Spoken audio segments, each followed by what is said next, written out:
Good morning, everyone. Welcome to our Wednesday assembly. I hope you're all okay and keeping safe at home. We miss you loads at school. So, for today's assembly, it is going to be slightly different. You will need your home learning books if possible. If not, you might just have to rely on your fabulous memories. But there will be some reading, some development of reading skills, and some questions. So, our Wednesday's assemblies, which will be every 2 weeks, are going to be focusing purely on reading and incorporating some of the skills that you should hopefully be learning with your class teachers. So to begin with, we're going to focus on Mrs. Wordsmith. Every 2 weeks, we're going to look at one word just to, I suppose, keep that consistency in developing your vocabulary. And so for this Wednesday, our word is laborious. Okay, laborious is an adjective. It means difficult or exhausting, like the job. There's a picture there on your left-hand side, or certainly on my left-hand side. So there you can see it's like that job of pushing a big, heavy boulder uphill. It's just so difficult. It's so exhausting. It's laborious. So it's an action word. That's where you'll see it in the Mrs. Wordsmith dictionary. But I thought in terms of, I tried this with years 1 and 2 last week and they really enjoyed it. But in terms of kind of learning the word, what we're going to do is we're going to do my turn, your turn. I'm going to either say, clap, act, shout or whisper the word on my turn, and on your turn you're going to copy. Okay, so we're going to say the word. So my turn first, laborious. Your turn. Brilliant.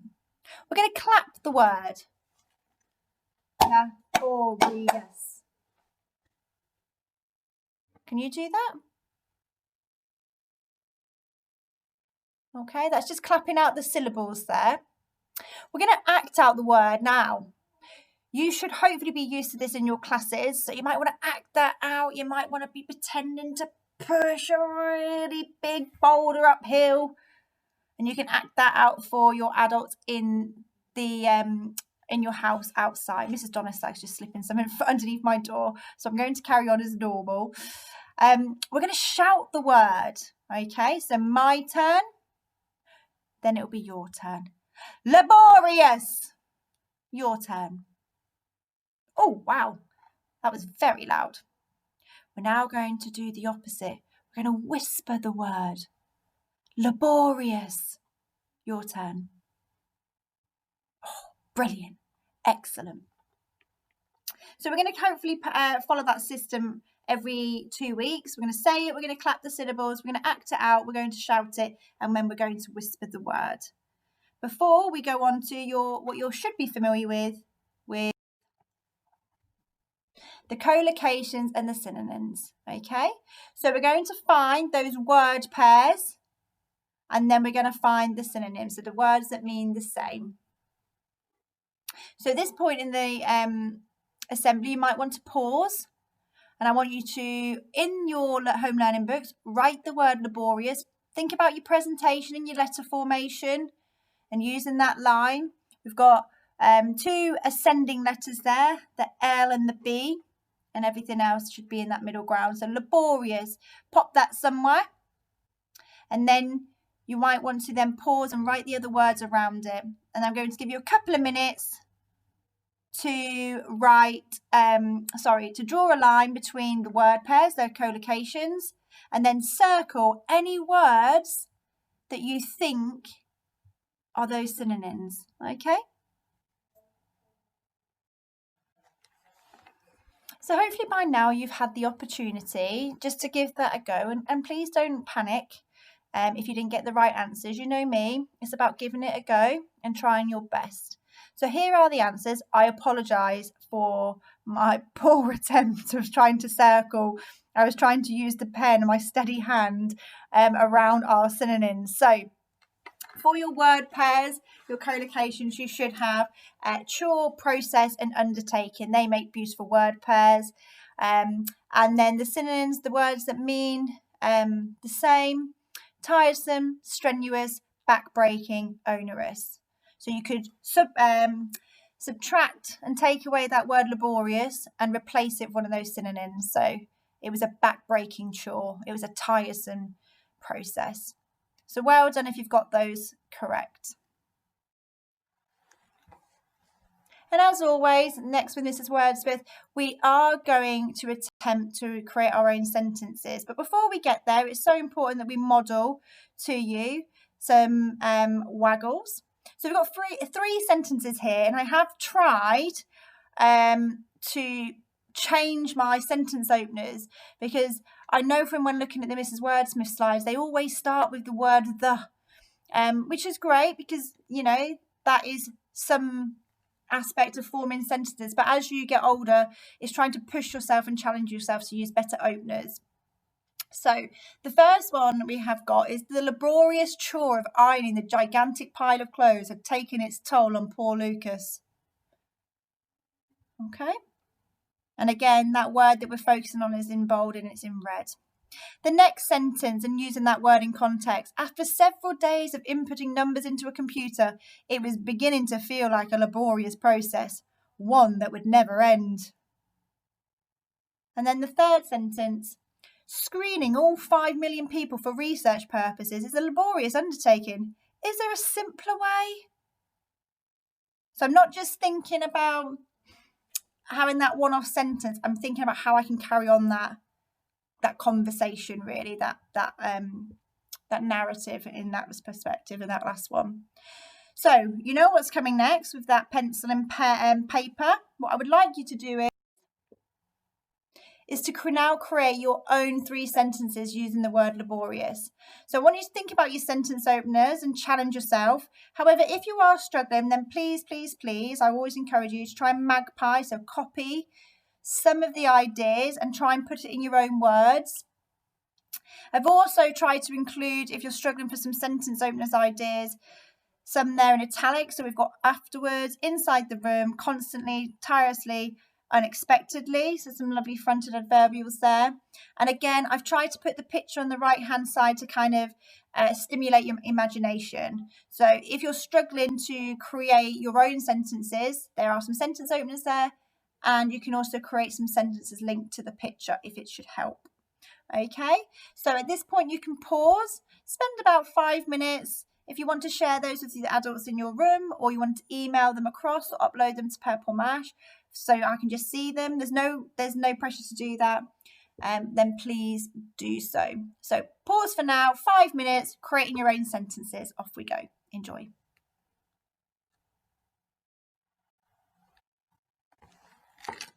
So hopefully by now you've had that go at your Mrs. Wordsmith words. Your challenge this week is to try and use the word laborious at home. I'm sure a couple of you, maybe even your adults around you, can probably think that home learning feels like a laborious task at the moment. But try and use it in context as much as possible at home and get that really embedded into that long-term memory. So now we're going to look at a piece of text. I'm not going to read loads to you. I'm just going to read an extract from a fabulous book that I've now bought and purchased and put in the library. But we are going to try, and I did try this for Key Stage 1 and it did work, so fingers crossed it works for Key Stage 2, and implement a bit of echo reading. So if you're sat there or adults want to know a bit more, it's basically I will read a sentence or a couple of sentences in Key Stage 2 terms. I will say it, and then I would like you as much as possible to try and copy how I'm saying it. Try and think about my expression, try and think about the pace in which I'm saying. Try and think about where I might be making a short pause to indicate a comma or a long pause for the end of that sentence. Again, if I'm adding expression or changing my voice, maybe that might be to do with the use of an exclamation or introducing a character's voice. And again, you can take this at your own pace. You might want to pause as we go along. I will try and incorporate pauses in to the text. And then what I will then do is reread the whole thing again, just in case you don't want to do the echo read and you just want to listen to me read the text. Okay. So just remember, when I pause, that's your opportunity to try and copy what I'm doing. You may want to pause as we go along because I might be too quick for you, which is fine. Just take it at your own pace. Okay? Here we go. Fionn shook his head. The ferry bobbed and his stomach went with it, up and down, until the contents of his lunch started to climb up his throat. Don't be such a baby, Tara taunted. Fionn and his sister were close in age. Fionn could remember a time when they felt almost like friends.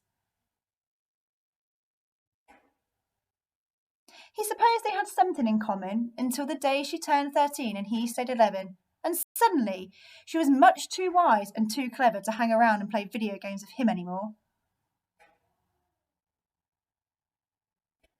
I'm mature now, Fiona. My interests have changed. Fionn didn't know how Tara measured maturity, but he was the one cooking dinner for 3 of them most evenings, while Tara poured Nutella out of the jar like Winnie the Pooh and shrieked the walls down any time she saw a spider.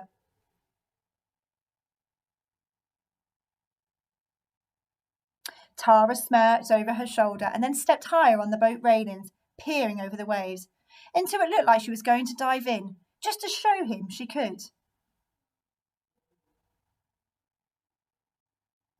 Theon thought it might be nice if she tipped over and drowned a little. Not enough to die? Just enough so that a fish could come along and eat the part of her brain that caused her personality to be so terrible. Okay, so that's from page 3 of a book called The Stormkeeper's Island by Catherine Doyle. Fantastic book, one of them 3 in a trilogy. The third one's out, I think it's on the 4th of March. I'm looking forward to it after reading 2. So hopefully you've had a practice of echo reading. What I'm going to do now before we move on to the questions is I'm going to read it through again so you can hear what it sounds like put together. And again, like you just heard towards the end of that passage, I accidentally stumbled on the word personality. That's fine, that's normal. You know, you're trying to read and keep up that pace, and we make mistakes, and that's okay. All right, so sit back and listen. And if you haven't done the echo reading, you're just joining us, please listen and enjoy this extract. Fionn shook his head. The ferry bobbed and his stomach went with it, up and down, until the contents of his lunch started to climb up his throat. Don't be such a baby, Tara taunted. Fionn and his sister were close in age. Fionn could remember a time when they almost felt like friends. He supposed they had something in common until the day she turned 13 and he stayed 11, and suddenly she was much too wise and too clever to hang around and play video games with him anymore. I'm mature now, Fiona. My interests have changed. Fionn didn't know how Tara measured maturity, but he was the one cooking dinner for the 3 of them most evenings, while Tara poured Nutella out of a jar like Winnie the Pooh and shrieked the walls down any time she saw a spider. Tara smirked over her shoulder and then stepped higher on the boat railings, peering over the waves until it looked like she was going to dive in, just to show him she could. Theon thought it might be nice if she tipped over and drowned a little. Not enough to die. Just enough so that a fish could come along and eat the part of her brain that caused her personality to be so terrible. Okay, so you will have this text in front of you when you answer the questions, and you can always go back and pause on this. So we're now going to look at some questions. So what I would like you to do now is thinking about that text that we've just read, and remember all the answers to these questions are in the text. That is the beauty of any reading comprehension questions or any reading comprehension tests. The answers are there, so use the text wisely. What I'd like you to do is answer the following 5 questions. If you finish, move on to the challenge. And then if you're still interested and want to push yourself a little bit further after the assembly, there's an extra challenge there for you. So question 1, who are the main characters within the text? Question 2, how do we know that Fionn is seasick? Give me an example using the text. For all our mathematicians, number 3, what is the age difference, approximately, I may add, between Fionn and Tara? How do you know? Question 4, name a word that means the same as grin. And question 5, what did Fionn want the fish to do? So when you've finished those, there is the challenge. And the challenge is describe how Fionn feels about his sister. How can you tell? So using all that evidence and that knowledge that we've now gained from page 3, describe how he feels about his sister. And how do you know? And after the assembly is finished, if you would like to push yourself further, thinking about what you have read and all the information that you have, what do you think is going to happen next and why? So think about where they are. Where could they be going? What do you think might happen next? Just bearing in mind how it was left about what Fionn wanted to do with that fish. Oh, I wonder what's going to happen next. Okay, so pause now, answer those questions, and I'll come back with the answers.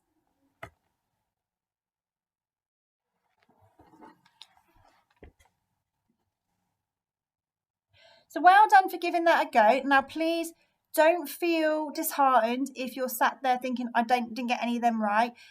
Remember, take pride in knowing that if you've tried your best and given it a go, that's all we can ask for. If you've got them right, brilliant. If not, in 2 weeks' time, when we do this again with a different text, aim to get 1 right or 2 right or another 1 right. So here are the answers. So number 1, who are the main characters within the text? They are Fionn and Tara. Bit of a clue in the sense of we know that proper nouns are naming things, and we're looking for the name of the main characters or who the main characters are. We know that they might be named as names. So in that text, yeah, it's quite clearly that they're named and they're called Fionn and Tara. How do we know that Fionn is seasick? Give me an example using the text. So right towards the top of that text, it talked about the ferry bobbing up and down. It made his stomach go up and down. And actually there's a line in there and it says, until the contents of his lunch started to climb up his throat. So that means that as this boat is rocking sideways and back and forth, it's making him feel a bit queasy. And he's starting to begin to feel sick because that lunch is beginning to climb slowly up his throat. It does later go on in the chapter to say actually that Fionn has to fix his eyes to a point to control his sickness, which is a very good strategy if you're ever feeling seasick or motion sickness. Question 3, what is the age difference between Fionn and Tara? How do you know? It's approximately 2 years. We don't know their current ages, but it does say that when she had turned 13, he was 11. They started to drift apart.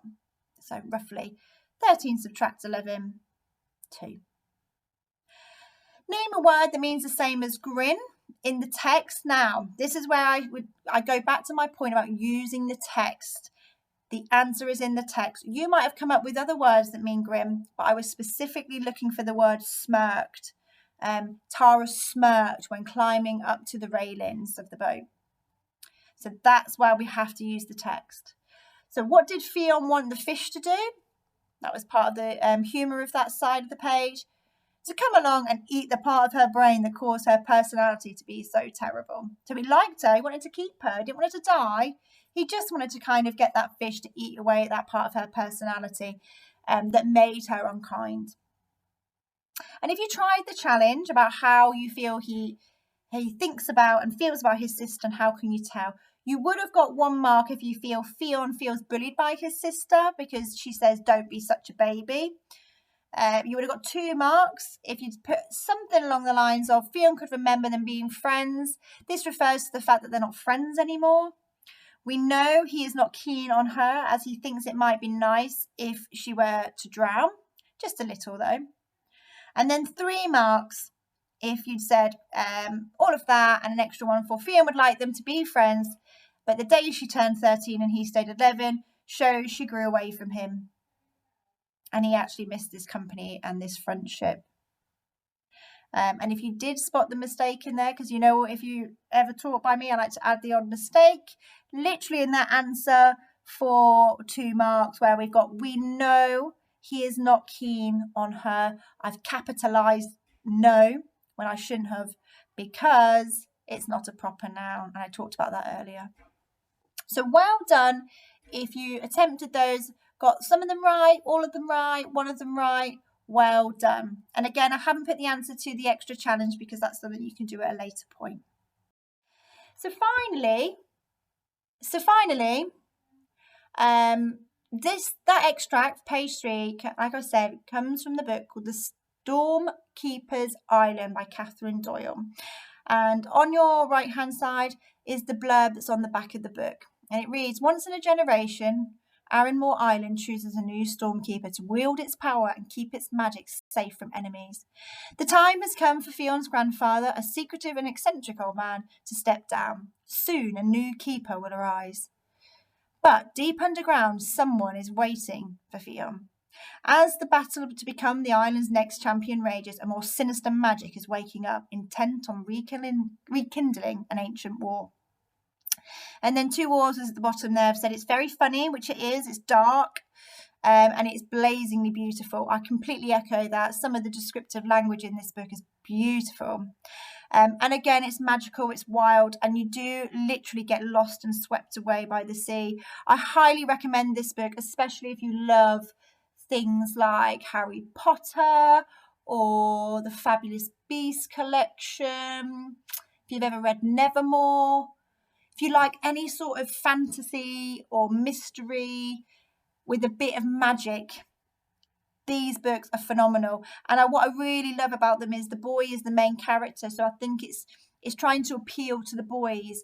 However, girls can read it. I was absolutely blown away by it. I've read the second one, and I've already contacted the author to say I'm so looking forward to the 4th of March when the last in the series comes up.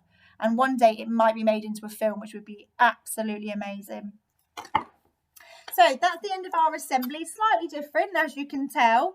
But I'm hoping that you have really enjoyed it. And I will see you in 2 weeks. So keep safe.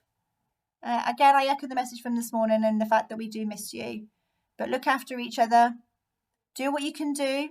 And remind your adults, again, please don't put too much pressure.